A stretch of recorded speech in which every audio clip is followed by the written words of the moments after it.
I do not have perfect pitch, and that is a very interesting thing because I have taught ear training. I taught ear training as part of my doctoral degree at BU, and what I noticed is that the students who had perfect pitch often didn't have good relative pitch. I would play a chord, and they would have to identify each note of the chord in order to be able to say what the chord is, when a much more valuable thing is to play a chord and have someone instantly know, well, that's a major chord in first inversion or something like that. My relative pitch is very, very good.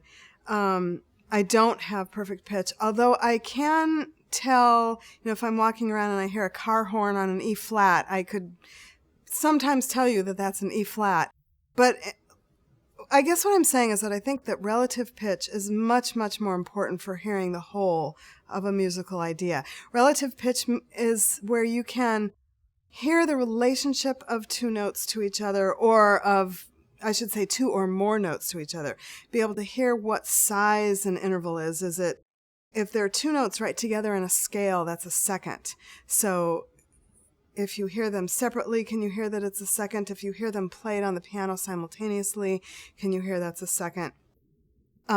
Also, relative pitch would be to hear a recording and then shut the recording off and be able to reproduce something, to sing back or to write down what you heard in the recording. And that is an invaluable skill for any musician, but especially for a composer.